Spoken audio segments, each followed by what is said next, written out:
بسم اللہ الرحمن الرحیم۔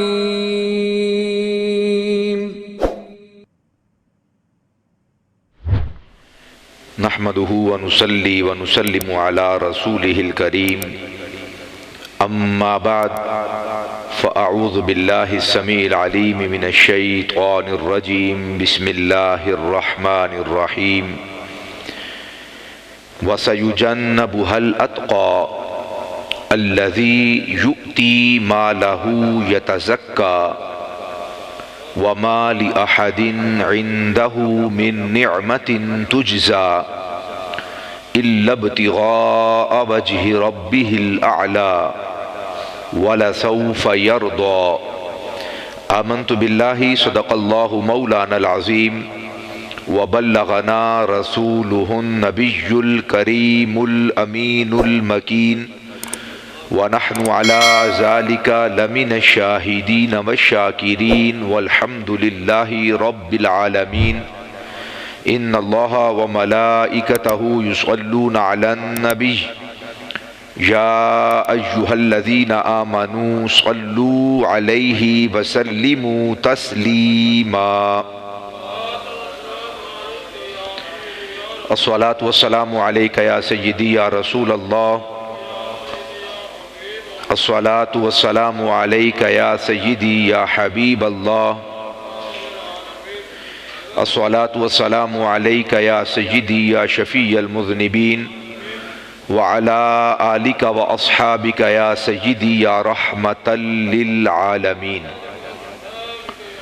اللہ جل وعلا کی بارگاہ سمدیت میں انتہائی عاجزانہ حمد و ثنا کا نذرانہ عقیدت پیش کرنے کے بعد حضور نبی رحمت ختمی مرتبت مصطفیٰ جان رحمت صلی اللہ تعالی علیہ وآلہ وسلم کی بارگاہ عرفہ و عالی شان میں انتہائی عاجزانہ درود و سلام کا نذرانہ پیش کرنے کے بعد انتہائی واجب الاحترام ذوی الاحتشام احباب ذی وقار رب ذوالجلال کا احسان عظیم جس مالک کائنات نے جمادی الاخری یعنی ماہ سیدنا حضرت ابو بکر صدیق رضی اللہ تعالی عنہ کی برکات سمیٹنے کی توفیق عطا کی، جس کی آج پہلی تاریخ ہے۔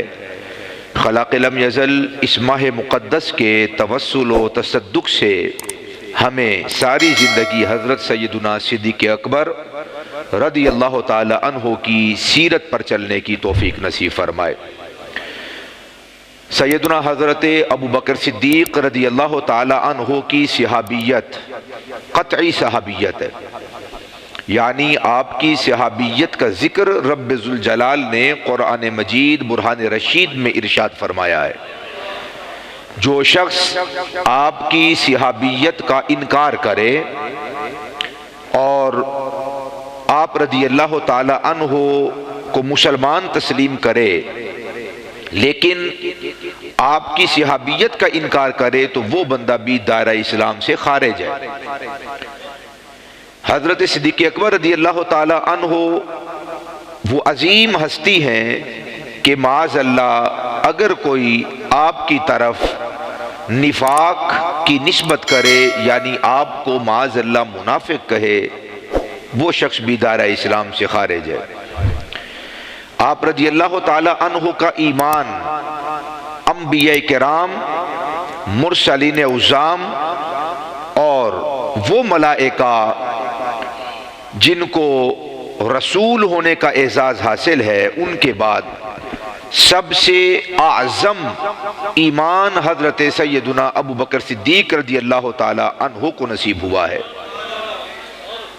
آپ سے بڑا کوئی مومن نہیں ہے انبیاء اور رسول کے بعد، آپ بہت بڑے مومن ہیں، حتیٰ کہ آپ کے ایمان کا درجہ اس قدر بلند و بالا ہے کہ نبوت کا جو درجہ ایمان ہے اس کے ساتھ حضرت ابو بکر صدیق کے ایمان کی سرحدیں ملتی ہیں۔ چونکہ آپ کا ایمان متصل ہے نبی اکرم صلی اللہ علیہ وآلہ وسلم کی ذات اقدس پر ایمان لانے کے بعد آپ کو اعظم درجہ حاصل ہوا، آپ کی صداقت کو صداقت کبریٰ حاصل ہے، آپ اتنے بڑے سچے ہیں، اتنے بڑے سچے ہیں کہ آپ کو صدیق اکبر کہا جاتا ہے، اور آپ کی بیٹی محبوب رب العالمین سیدتنا حضرت عائشہ صدیقہ رضی اللہ تعالی عنہا کو صدیقہ کبریٰ کہا جاتا ہے، بڑی صدیقہ۔ تو حضرت سیدنا ابو بکر صدیق رضی اللہ تعالی عنہ کو یہ اعزاز بھی حاصل ہے کہ آپ خود بھی مسلمان ہیں، آپ کے والدین کو بھی ایمان نصیب ہوا، آپ کے بیٹوں اور آپ کی بیٹیوں کو بھی ایمان نصیب ہوا، اور اللہ تعالیٰ نے آپ کی اولاد کو بھی ایمان عطا فرمایا، اور اولاد کی اولاد کو بھی ایمان عطا فرمایا۔ آپ 4 پشتوں کے مومن ہیں، والدین بھی مومن، خود بھی مومن، اولاد بھی مومن، اولاد کی اولاد بھی مومن، یعنی بیٹوں کی اولاد بھی مومن اور بیٹیوں کی اولاد بھی مومنہ، اور عظیم تابعی ہونے کا اعزاز آپ ہی کی اولاد کو بھی حاصل ہے، یعنی اولاد کی اولاد کو۔ آگے پھر یہ سلسلہ ائمہ اور محدثین اور مفسرین تک چلا جاتا ہے، یعنی اس گھرانے نے پوری زندگی اسلام کی خدمت اس انداز کے ساتھ کی ہے کہ ہر دور میں بڑے بڑے اکابرین نے ان کی خدمات کو سراہا اور ان کی فضیلت کو بیان کیا، اور حضرت سیدنا صدیق اکبر رضی اللہ تعالی عنہ کی عزت، شان، مرتبہ اور آپ کے مقام کو بیان کرنا اپنے لیے اعزاز سمجھا ہے۔ سیدنا صدیق اکبر رضی اللہ تعالی عنہ یار غار ہیں، اور سفر ہجرت کے اندر کریم آقا علیہ السلام نے آپ کی صحبت کو پسند کیا، یعنی سفر ہجرت میں بھی حضور کی معیت اور حضور کی سنگت اور حضور کے قرب میں رہے، حتیٰ کہ غار کے اندر بھی ایک اللہ سبحانہ و تعالیٰ کے پیارے محبوب اور دوسرے حضرت سیدنا ابو بکر صدیق کی ذات تھی۔ جو شخص آپ کی رفاقت کا انکار کرتا ہے اور معاذ اللہ اگر اس چیز کا انکار کرے کہ آپ یار غار نہیں ہیں تو وہ بندہ گمراہ ہے، وہ دائرہ اہل سنت سے خارج ہے، بلکہ اللہ سبحانہ و تعالی نے معیت کو اور صاحبیت کو بیان کیا ہے قرآن مجید کے اندر، اس اعتبار سے وہ بندہ دائرہ اسلام سے خارج ہو جاتا ہے۔ تو آپ رضی اللہ تعالی عنہ کی قربانیاں اللہ کے حبیب صلی اللہ علیہ وآلہ وسلم کی ذات کے خاطر، حتیٰ کہ اپنے مال کو قربان کرنا، اپنی جان کو قربان کرنا، اپنی اولاد کو قربان کر دینا، اور کریم آقا علیہ السلام کو اہمیت دینا اور حضور کی نسبتوں کو اہمیت دینا، یہ حضرت صدیق اکبر رضی اللہ تعالی عنہ کے خواص میں سے ہے۔ آپ کے جو خاصے ہیں ان میں یہ بات موجود ہے۔ حضرت ابو بکر صدیق رضی اللہ تعالی عنہ اصحاب رسول کو نصیحت کیا کرتے تھے، زبانی طور پر بھی اور عملی طور پر بھی۔ زبانی طور پر اس طرح کہ آپ ارشاد فرماتے ارقبوا محمدًا، اللہ کے حبیب صلی اللہ علیہ وسلم کی حفاظت کرو۔ ارقبو کے معنی ہے حفاظت کرو، اور اسی کا معنی ہے محبت کرو، اور اسی کا معنی ہے عقیدت رکھو، اور ارقبو کا معنی ہے خیال رکھو، اور ارقبو کے معنی ہے ترجیح دو۔ یعنی ارقبو ایک ایسا جامع لفظ ہے، اس کے کئی معنی ہیں، حفاظت کرو، یا اس کا معنی یہ ہے ترجیح دو، یا اس کا معنی یہ خدمت کرو اور نوکری کرو۔ تو یہ سارے معنی ہیں ارقبو کے، اور یہ معنی بھی ہے تعظیم کرو، عزت کرو محمد صلی اللہ علیہ وسلم کی۔ کس طرح عزت کریں، کس طرح خیال رکھے رسول اللہ کا، رسول اللہ کے بعد رسول اللہ کا خیال کیسے رکھیں، رسول اللہ کے بعد رسول اللہ کی عزت کیسے کریں، رسول اللہ صلی اللہ علیہ وسلم کے بعد رسول اللہ کی حفاظت کیسے کریں، رسول اللہ صلی اللہ علیہ وسلم کے بعد رسول پاک صلی اللہ علیہ وسلم کی اطاعت و فرما برداری کیسے کریں۔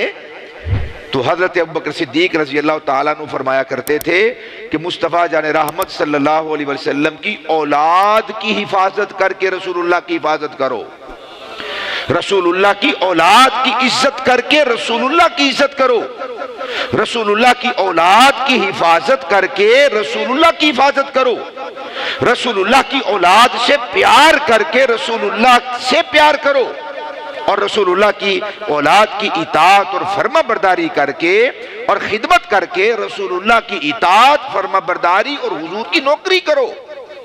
یہ آپ کا فتویٰ ہے، اور یہ صحیح بخاری شریف کے اندر موجود ہے کہ آپ رضی اللہ تعالیٰ عنہ اس بات پہ زور دیا کرتے تھے اور محبت پہ لوگوں کو ابھارا کرتے تھے، تیار کیا کرتے تھے، اور مجمع عام میں یوں فرمایا کرتے تھے۔ ایک تبلیغ ہوتی ہے زبانی، ایک تبلیغ ہے زبانی۔ یاد رکھیے ہماری زبانی تبلیغ اور ہے، ان پاکوں کی زبانی تبلیغ اور ہے۔ ہماری زبان میں نفاق ہو سکتا ہے، ہماری زبان میں جھوٹ ہو سکتا ہے، ہماری زبان میں ذاتیات کی ملاوٹ ہو سکتی ہے، ہماری زبان سے جو الفاظ نکلتے ہیں وہ موسم کو دیکھ کے، فضا کو دیکھ کے، حالات کو دیکھ کے بدل سکتے ہیں۔ ہم اپنے کہے سے واپس بھی آ جاتے ہیں۔ کبھی ہمارا جو کہنا ہوتا ہے وہ ہماری زبان کا کہنا ہوتا ہے، ہمارے دل کا کہنا نہیں ہوتا۔ مگر یہ وہ لوگ ہیں جن کے تقوی، جن کی طہارت، جن کی پاکی، جن کی صداقت پہ اللہ کا قرآن گواہ ہے۔ وَسَيُجَنَّبُهَا الْأَتْقَى الَّذِي يُؤْتِي مَالَهُ يَتَزَكَّى وَمَا لِأَحَدٍ عِندَهُ مِن نِعْمَةٍ تُجْزَى إِلَّا ابْتِغَاءَ وَجْهِ رَبِّهِ الْأَعْلَى وَلَسَوْفَ يَرْضَى۔ ان کے تقوی پہ اللہ کا قرآن گواہ ہے، ان کے صدقہ و خیرات کرنے میں اللہ کا قرآن گواہ ہے، اور اللہ کی رضا کے اندر، اللہ کی رضا کو چاہنے میں اللہ کا قرآن گواہ ہے۔ إِلَّا ابْتِغَاءَ وَجْهِ رَبِّهِ الْأَعْلَى، اپنے بلند و بالا رب کی رضا کے علاوہ ابو بکر کا ارادہ ہی کوئی نہیں ہے۔ تو آپ کا کہنا وہ اللہ کی رضا ہے، آپ کا بولنا اللہ کی رضا ہے، آپ کا کچھ فرمانا یہ اللہ کی رضا ہے، آپ کا فتویٰ صادر کرنا یہ اللہ کی رضا ہے۔ صدیق اکبر رضی اللہ تعالی عنہ کا بیان کرنا، حضور تاجدار کائنات صلی اللہ علیہ وسلم کی اولاد کی عزت، عظمت اور مقام اور مرتبہ کو بیان کرنا یہ اللہ کی رضا ہے۔ وہ حالات کو دیکھ کر ذکر نہیں کرتے تھے کہ کوئی مجبوری بن گئی تو ذکر کر دو، کوئی مجبوری بن گئی تو حضور کی اولاد کا ذکر کر دو، ایسا ہرگز نہیں تھا۔ بلکہ وہ جو فرماتے، وہ جو کہتے، وہ جو بولتے، وہ جو ارشاد فرماتے، وہ جو خطاب کرتے اور وہ جو فتویٰ صادر کرتے تھے حضرت ابوبکر صدیق اللہ کی رضا کے لیے کیا کرتے تھے۔ تو آپ کا یہ فتویٰ ہے۔ فرمایا حضور کی اولاد کی خدمت کر کے رسول اللہ کی خدمت کرو، یعنی جو حضور کے بچوں کی خدمت کرتا ہے وہ در حقیقت رسول اللہ کی خدمت ہے، جو حضور کے بچوں کا حیا کرتا ہے وہ در حقیقت رسول اللہ کا حیا ہے، جو رسول اللہ کی اولاد، آپ کے اہل بیت، آپ کی آل پاک کی تعظیم و توقیر کرتا ہے، در حقیقت یہ تعظیم و توقیر رسول اللہ کی ہے۔ تو کس کا فتویٰ ہے؟ یہ حضرت ابوبکر صدیق کا فتویٰ ہے، جس کی صداقت پہ اللہ گواہ، جس کے تقوی پہ اللہ گواہ، جس کی طہارت پہ اللہ گواہ، جس کی معیت پہ اللہ گواہ، جن کی رفاقت پہ اللہ گواہ، اور جن کے سراپے پر اللہ کا قرآن گواہ ہے، وہ ابوبکر صدیق رضی اللہ تعالی عنہ رسول اللہ کی اولاد پہ ظلم نہیں کر سکتے، وہ ظلم نہیں کر سکتے، ہو ہی نہیں سکتا۔ ہر وہ روایت جس سے اصحاب رسول کے بارے میں نفاق پیدا ہو، ہر وہ روایت، ہر وہ بات، ہر وہ کتاب، ہر وہ فتویٰ کہ جس سے اصحاب رسول کے بارے میں نفاق پیدا ہوتا ہے، عداوت پیدا ہوتی ہے، دل میں خلش پیدا ہوتی ہے اور دل میں میل آتا ہے، اور دل بڑا گندا ہوتا ہے، خدا کی عزت کی قسم ہر وہ تقریر، ہر وہ خطاب، ہر وہ بیان، ہر وہ فتویٰ، ہر وہ روایت، ہر وہ لفظ جہنم میں ڈالنے کے قابل ہے۔ اصحاب رسول پاکیزہ ہیں، اطیب ہیں، اطہر ہیں، رسول اللہ کے ساتھی ہیں۔ اسلام تو ہمیں فرماتا ہے اپنے باپ کے دوستوں کا حیا کرو۔ اسلام تو ہمیں فرماتا ہے اپنے باپ کے دوستوں کا حیا کرو، اپنی ماں کی سہیلیوں کا حیا کرو، کہ باپ کے یار اور ماں کی سہیلی کا حیا در حقیقت ماں اور باپ کا حیا ہے۔ ایک تو آپ سبحان اللہ نہیں فرماتے، توجہ فرما رہے، باپ کے یار کی حیا باپ کی حیا ہے، ماں کی سہیلی کا حیا ماں کا حیا ہے۔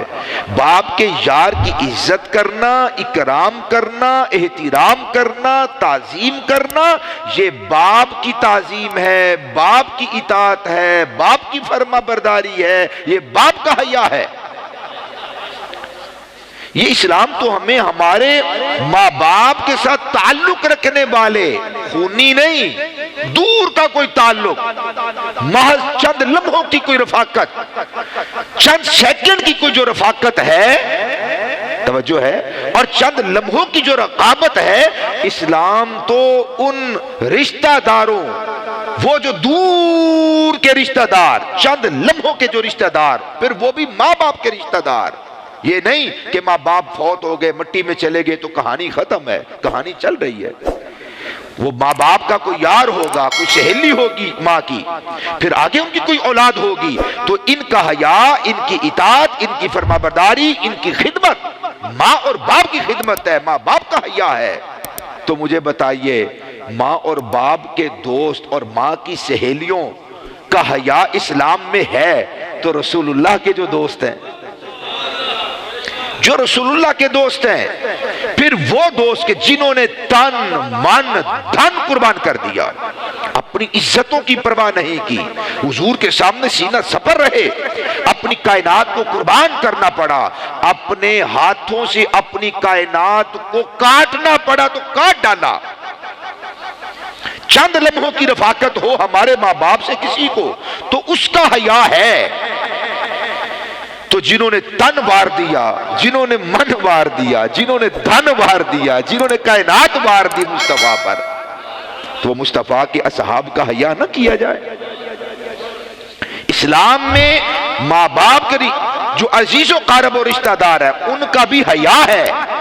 خدا کی قسم اس سے لاکھوں گنا حیا رسول اللہ صلی اللہ علیہ وآلہ وسلم کے یاروں کا حیا ہے، رسول اللہ کے دوستوں کا حیا ہے، رسول اللہ کے رفیقوں کا حیا ہے۔ سارے حیا چھوٹے ہیں، رسول اللہ کی نسبت سے رسول اللہ کے یاروں کا حیا ساری حیاؤں سے افضل بھی ہے، اعلیٰ بھی ہے۔ اسے کوئی چھوٹا نہ سمجھے، اسے کوئی عام نہ سمجھے، یہ حیا بلند و بالا ہے۔ اور جب کوئی حضور کے کسی پیارے کو تکلیف دیتا ہے، توجہ کیجئے گا، رسول اللہ کو تکلیف مزار میں ہوتی ہے۔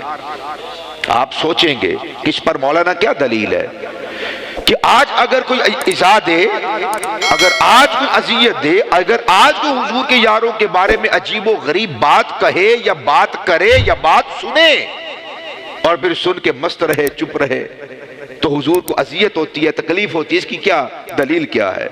رسول اکرم صلی اللہ علیہ وآلہ وسلم نے ارشاد فرمایا کہ جو بندہ فوت ہو جاتا ہے، جو بندہ فوت ہو جاتا ہے، حضور نے فرمایا کہ اس فوت شدہ بندے کو اذیت نہ دو، اس پہ پاؤں نہ رکھو، اس کی قبر پہ ٹیک نہ لگاؤ۔ تو قبر تو ایک لینٹر ہے اور لینٹر کے نیچے وہ میت پڑی ہوئی ہے، اگر کوئی جا کے کونی رکھ دیتا ہے تو میت پہ بوجھ تو نہیں پڑے گا، بوجھ تو مٹی پہ پڑے گا، اور مٹی کا سارا بوجھ وہ سلیبوں پر ہوگا یا پھٹوں پر ہوگا یا وہ ڈاٹ بنے ہوئے اس کے اوپر ہوگا، میت تو نیچے ہے۔ توجہ کر رہے ہیں؟ چھت پہ اگر کوئی چڑھ جائے تو آپ کو کیا تکلیف ہے؟ مجھے کیا مسئلہ؟ کوئی آپ پہ وزن آئے گا؟ چھت میں کوئی چڑھ جائے، کوئی آپ کے کاندھوں پہ بوجھ پڑے گا؟ کوئی وزن نہیں، کوئی بوجھ نہیں، کوئی تکلیف نہیں، کوئی مسئلہ نہیں۔ ادھر جب بندہ فوت ہو جائے، مرا ہوا ہے، روح نکل چکی ہے، بدن سے اس کی روح نکل گئی، قالب کو دفنا دیا، بدن کو دفنا دیا، پھر اس کے اوپر سلیپیں ڈال دی ہیں یا ڈانٹیں لگا دی ہیں یا پھٹے ڈال دی ہیں، پھر اس کے اوپر مٹی ہے، وہاں پہ اگر تو کون نہیں رکھے میت کو تکلیف ہوتی ہے۔ کس نے کہا؟ رسول اللہ نے فرمایا۔ پتہ چلا فوت ہونے والے بندے کو اذیت ہوتی ہے، یہی وجہ ہے فرمایا غسال وہ ہو جو اپنا رشتہ دار ہو، خونی رشتہ دار ہو، وہ محبت سے نہلائے گا، نرمی سے نہلائے گا، میت کو تکلیف نہ ہو۔ آہستہ چلو، میت کو تکلیف نہ ہو۔ آپ سمجھ رہے ہیں بات؟ میت کو تکلیف ہوتی ہے تو تکلیف کا احساس ہے، مرنے کے بعد ہے۔ آپ کے اور میرے نبی تو پھر اپنے مزار میں زندہ ہیں جی، اور ان کی حیات شہیدوں کی حیات سے افضل و اعلیٰ ہے۔ مصطفیٰ کی زندگی، مصطفیٰ کی حیات بعد از وصال شہیدوں کی حیات اور شہیدوں کی زندگی سے افضل و اعلیٰ ہے۔ خدا کی قسم کروڑوں درجے اعلیٰ ہے۔ اگر کوئی صحابہ رسول کے بارے میں جملہ بولتا ہے، رسول اللہ کو اذیت ہوتی ہے، مصطفیٰ کو تکلیف ہوتی ہے، اور قرآن کا فتویٰ ہے ان الذین یؤذون اللہ ورسولہ لعنہم اللہ فی الدنیا والآخرہ۔ کبھی ایسی بات زبان سے نہ نکال لیں، بات سمجھ میں نہیں آتی تو یہ کون سا فرض عین ہے کہ ساری باتیں سمجھ میں آ جائیں؟ آپ اپنے گھر کی طرف دیکھیں، میں اپنے گھر کی طرف دیکھتا ہوں، ہمارا اپنی اولاد کے ساتھ اختلاف ہوتا ہے، ہمارا اپنی اولاد سے اور اولاد کا ہمارے ساتھ اختلاف ہو جاتا ہے۔ بچے کہتے ہیں ابا جی تواڈیاں گلاں سانو سمجھ نہیں ہوندیاں، ابا کہندا پتر مینوں تسی سمجھ نہیں ہوندے۔ بولیے اختلاف ہے کہ نہیں؟ اختلاف ہوتے ہیں۔ ماں باپ کو بچوں کی سمجھ نہیں آتی، بعض اوقات بچوں کو بعض اوقات بعض فیصلوں میں اپنے والدین کی سمجھ نہیں آتی کہ آپ نے یہ کیا فیصلہ کیا ہے، آپ کا یہ کیا فیصلہ ہے۔ اختلاف ہو جاتا ہے، مگر مجھے بتائیے اس اختلاف کا کیا معنی ہے کہ آپ ڈنڈورا پیٹیں گے؟ آپ ہر ایک کو بتلائیں گے؟ کیا رک رک کے سب کو بتایا جائے گا، بیان کیا جائے گا، خطاب کیا جائے گا؟ اصحاب رسول کے آپس میں اختلافات ہیں، برحق ہیں اور ہوئے ہیں، مگر ان کا یہ معنی اور مقصد ہرگز نہیں کہ اس کا ڈنڈورا پیٹا جائے۔ جب اللہ نے قرآن میں فرما دیا رضی اللہ عنہم ورضوا عنہ، اگر کوئی سپریم کورٹ کا فیصلہ نہ مانے تو اس کا کیا حال ہوتا ہے؟ تو جو قرآن کا فیصلہ نہ مانے، کیا کسی میں مجال ہے کہ وہ جج کے سامنے کھڑے ہو کر کہے کہ مجھے تمہارا فیصلہ قابل قبول نہیں؟ وقت کا وزیر اعظم کیوں نہ ہو، کسی ملک کا صدر کیوں نہ ہو، اس میں اتنی جرت نہیں ہے کہ اس کے منہ پہ کھڑے ہو کر کہے کہ مجھے تیرا فیصلہ قابل قبول نہیں ہے۔ باقی حالات مختلف ہیں، کوئی جرت نہیں کرتا، اگر کوئی کرتا ہے تو وہ مزید مجرم قرار پاتا ہے۔ یہاں جان جاتی ہے جو قرآن کے سامنے آ کے کھڑا ہو جائے سینہ تان لے کے میں نہیں مانتا، توجہ کیجئے، قرآن نے کہا رضی اللہ عنہم ورضوا عنہ۔ کیا رب ذوالجلال کو ان کی نیکیوں کے بارے میں علم نہیں تھا؟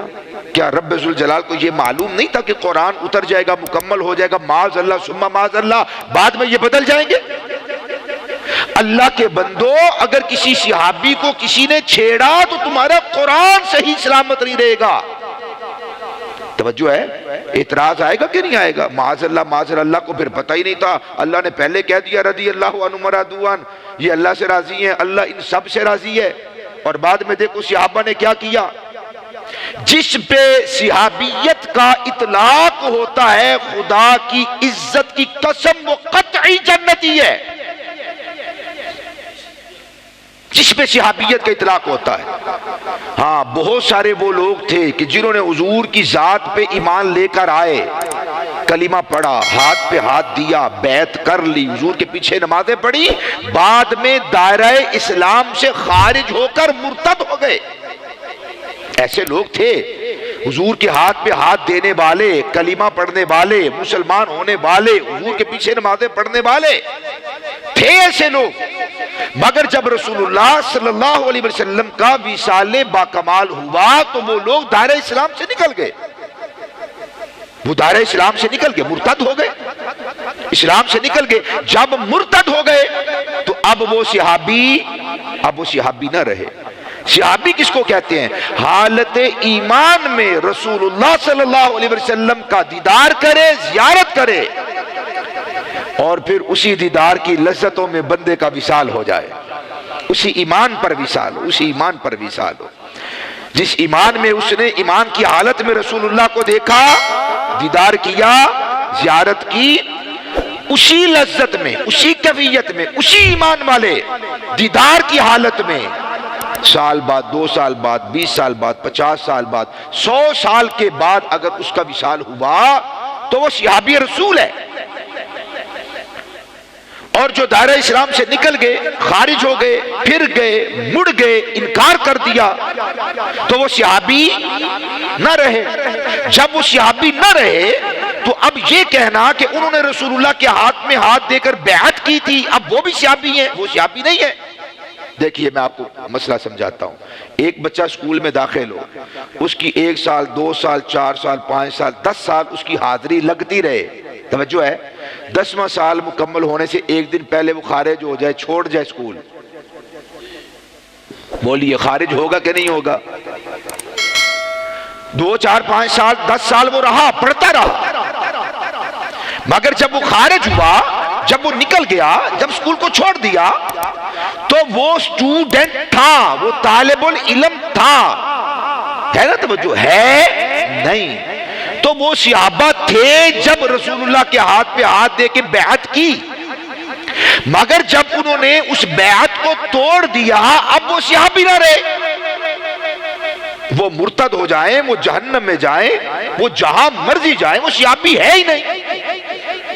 تو یہ شک کرنا کہ ہمیں کیا پتا، اس کو کیا پتا، جس کے بارے میں پتا ہے کابرین نے بتا دیا ہے کہ اس پہ لفظ صحابی کا اطلاق ہوتا ہے، یہ صحابی رسول ہے، بس سادی بات ہے، اوکھی گل نہیں کرنی، اکھاں بند کر لوے، اللہ فرماندہ میں انت راضی ہاں، بات ختم۔ رسول اللہ کو ورنہ اذیت ہوگی۔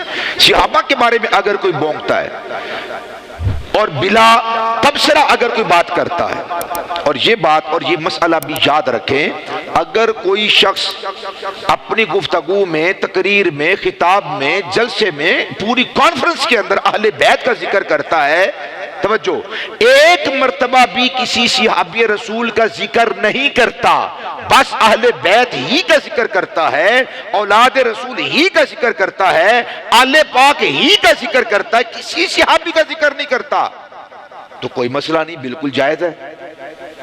اسی طرح اگر کوئی کانفرنس کرتا ہے، جلسہ کرتا ہے، محفل کرتا ہے، خطاب کرتا ہے، تقریر کرتا ہے، کتاب لکھتا ہے، پوری کتاب میں، پوری تقریر میں، پورے جلسے میں، پوری محفل میں، پوری کانفرنس میں اصحاب رسول کا ذکر کرتا ہے، اہل بیت کا ذکر نہیں کرتا، تو بھی کوئی مسئلہ نہیں ہے۔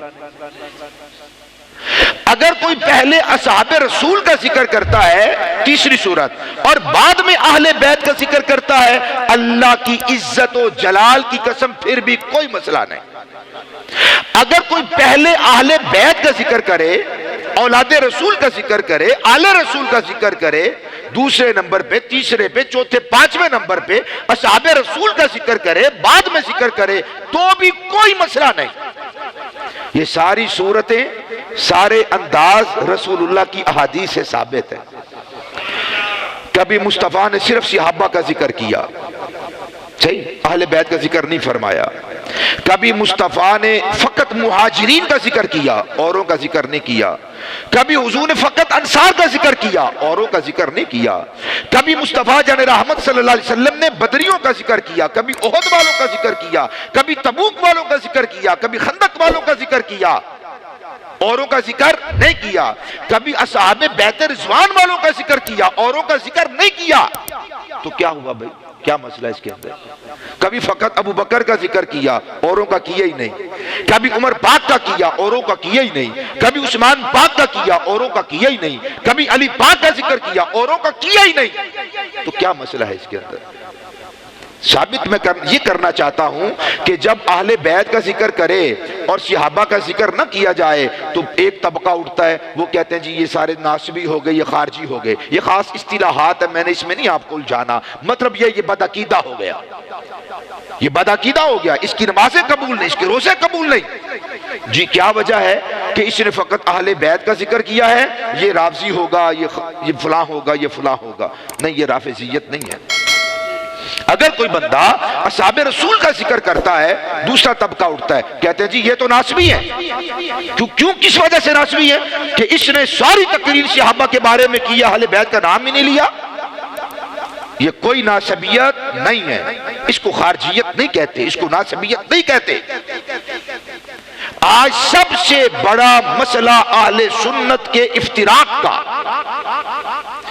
انشقاق کا، پھٹنے کا، جدا جدا راہیں بنانے کا سب سے بڑا مسئلہ یہ ہے کہ ہمیں مسائل معلوم نہیں ہوتے اور اس دریا کے اندر کود پڑتے ہیں۔ یہ دین کا حساس ترین مسئلہ ہے، یہ حساس ترین مسئلہ ہے۔ آپ کسی قیمتی مشینری کو از خود کھول کے بیٹھ جاتے ہیں۔ میں استری دی گل نہیں کر رہا، استری دی آپ بھی بندے صحیح کرنے لگ پہنے ہیں، طور پہنے ہیں، پامے بعد دھماکہ ہو جائے۔ قیمتی مشینری آپ کے سامنے ہے، آپ اس کے ماہر کے پاس بیچتے ہیں۔ اگر اور زیادہ قیمتی ہے، بہت زیادہ قیمتی ہے، آپ کو باہر کے ممالک سے انجینئر کو بلانا پڑے، آپ بلاتے ہیں، آپ ان کے اخراجات برداشت کرتے ہیں۔ آپ خود کیوں نہیں پنگے لیتے؟ یا کہیں نقصان نہ ہو جائے۔ مال کے نقصان کی فکر ہے، ایمان کے نقصان کی کوئی فکر نہیں۔ جس بیچارے نے ساری زندگی دو دو کر کے 4 اور 4 کو 8 کیا، 8 کو 16 کیا، 16 کو سینکڑوں پہ لے گیا، ہزاروں لاکھوں کھربوں اربوں پہ لے گیا، اسے کیا پتا کہ دین کی مشگافیاں کیا ہیں، مسائل کیا ہیں، کہاں بولنا ہے، کیسے بولنا ہے، کتنا بولنا ہے۔ آپ مولوی کو بولنے نہیں دیتے، تو مولوی صاحب تو انہوں کی پتا ہے ساڑھے مسئلے دا، ساڑھے کاروبار تو انہوں کی پتا، تاجر انہیں ہے، ایسی بیزنس میں تو انہوں بیزنس دا کی پتا۔ توجہ ہے، آپ کو کیا پتا کاروبار کیسے کرتے؟ آپ چپ رہے ہیں، آپ کو نہیں پتا منڈی کے بھاؤ تاؤ کیا ہے۔ او بھائی جان، آپ کو نہیں پتا کہ طریقہ کار کیا ہے کاروبار کرنے کا، مولوی صاحب آپ چپ رہے ہیں۔ ویسے مولوی پنگا بھی نہیں لیندہ کسی دی گل آئے جی، سارا آ کے نزلہ نکالیں گے، ساری کمیونٹیاں مل کے اسلام کے بارے میں، دین کے بارے میں۔ جس بیچارے کو الف سے لے کے یا تک پڑھنا نہیں آتا، وہ بھی تبصرہ دین پر کر رہا ہوتا ہے۔ جب ہم آپ کی جو معلومات ہیں یا جو آپ کا پیشہ ہے، جب ہم اس پر گفتگو نہیں کرتے تو آپ کون ہوتے ہیں اس پر گفتگو کرنے والے؟ کبھی سوچا نہیں؟ اگر آپ کو وضو کے مسائل آتے ہیں تو آپ وضو کے مسائل پر بات کریں، اگر آپ کو غسل کے مسائل آتے ہیں آپ غسل کے مسائل پر بات کریں۔ جو آپ کو مسائل آتے ہیں آپ اس حد کے اندر رہیں۔ یہ کوئی ناسبیت نہیں ہے، کوئی خارجیت نہیں ہے، کوئی رافضیت نہیں ہے۔ کیا اہل بیت کا ذکر کیا تو رافضی ہو گیا، اصحاب کا ذکر کیا تو ناسبی ہو گیا؟ معاذ اللہ، کیا اس کو رفض کہتے ہیں؟ یہ علماء کی خاص علمی باتیں ہیں اور وہ بھی بڑی پیچیدہ باتیں ہیں، یہ علماء کو زیب دیتی ہیں۔ لیکن یہ بات یاد رکھیں، جس نے اصحاب رسول علیہم الرضوان کے بارے میں اپنی زبان کو دراز کیا، آج بھی رسول اللہ کو تکلیف ہوتی ہے۔ اور صحابہ اکرام علیہم الرضوان رسول اللہ کی ناراضگی سے ڈرا کرتے تھے۔ رسول پاک نے ایک زمین کا خطہ حضرت سیدنا ربیعہ بن کعب اسلمی رضی اللہ تعالی عنہ اور ایک ٹکڑا حضرت ابو بکر صدیق رضی اللہ تعالی عنہ کو دیا۔ ان دونوں کو جو ٹکڑے ٹکڑے ملے تھے وہ دونوں ملتے ہوئے ٹکڑے تھے۔ آپ کو پتہ ہے جب زمینیں ملتی ہوتی ہیں کوئی وٹ پہ کوئی رولا پڑ ہی جاتا ہے، راہ دے ہوتے کوئی رولا پہ ہی جاتا ہے، اے راہ ساڈی زمین ہے یا تہاڈی زمین ہے۔ یہ اکثر ایسے معاملات ہو جاتے ہیں۔ بس اتنا سا معاملہ بن گیا کہ یہ جو راستہ ہے یہ راستہ کس کی زمین کا حصہ ہے۔ اتنا یہ معاملہ ہوا۔ حضرت ربیعہ بن کعب اسلمی، یہ وہ ربیعہ بن کعب اسلمی ہیں جو ساری رات جاگتے رہتے تھے اور حضور کے گھر پہ ٹک ٹکی باندھ کے دیکھتے رہتے تھے کب رسول اللہ باہر تشریف لائیں، اور حضور جب تشریف لاتے تو لوٹے میں پانی لے کے فوراً حضور کے دربار میں پہنچ جاتے، حضور کی دستار پکڑتے، حضور کو مسواک پیش کرتے، حاضر کرتے اور حضور کو وضو کرواتے اور ایک ہاتھ سے پانی بہاتے اور ایک ہاتھ سے حضور کے پاؤں اقدس کو دھویا کرتے. حضور پھر ایک دیہڑے راضی ہو گئے, سردیاں دی دن سن, حضور راضی ہو گئے, فرمایا ربیہ منگ کی منگنا ہے؟ عرض کی یا رسول اللہ اسألک مرافقتک فی الجنہ, آقا جی جنت میں آپ کی رفاقت مانگتا ہوں, آپ کا ساتھ مانگتا ہوں, جنت نہیں. اسألک مرافقتک فی الجنہ, جنت میں بھی مجھے آپ ہی کا قرب چاہیے. حضور میں اچھا پھر نماز اور سجود کے ساتھ میری مدد کرو, یعنی اللہ کی بندگی کرو, عبادت اور زیادہ کرو. تو وہ ربیہ بن کعب اسلمی رضی اللہ تعالیٰ عنہ, ان کا حضرت صدیق اکبر کے ساتھ اختلاف ہو گیا. جب اختلاف ہوا تو حضرت صدیق اکبر رضی اللہ تعالیٰ عنہ نے, بڑے تھے مقام میں مرتبے میں, تو جو مقام اور مرتبے میں بڑا ہوتا ہے وہ بعض اوقات چھوٹے پر سختی بھی کر دیتا ہے. تو حضرت صدیق اکبر نے ان پہ خوب شدت کی, بڑی سخت جملے ان کو بولے, بڑے سخت جملے بولے. جب سخت جملے بول دیے نا, معن خیال آیا, اور یہ بات دل کی تختی پہ لکھ لیں, اللہ کے جو محبوب اور مقرب بندے ہوتے ہیں, اللہ تعالیٰ ان کو کبھی بھی اپنی اس غلطی پر ڈٹنے نہیں دیتا.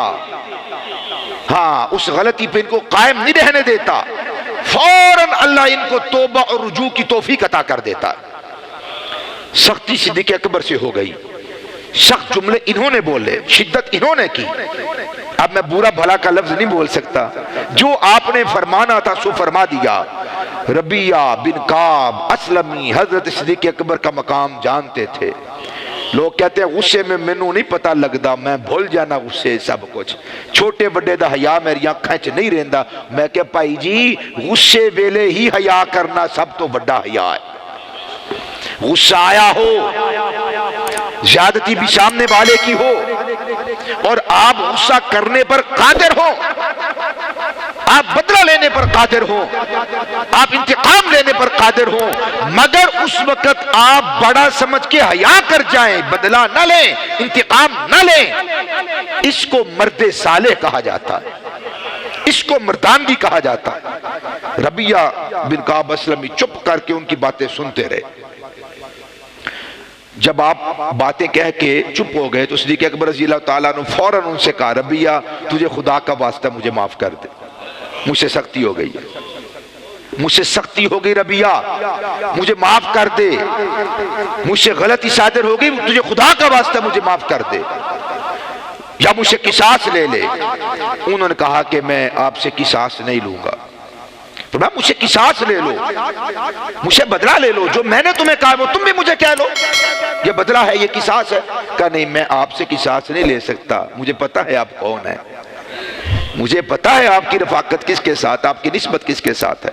حتیٰ کہ حضرت ربیہ بن کعب اسلمی کے عزیز و قارب رشتہ دار بھی جمع ہو گئے. تم معاف کیتا, آپ تو میرے بڑے ہیں, آپ جو مرضی کریں, میرے اوپر آپ کا کوئی حق نہیں ہے, میں آپ سے معافی منگواؤں یا آپ کو یہ جملے کہوں کہ میں نے آپ کو معاف کیا.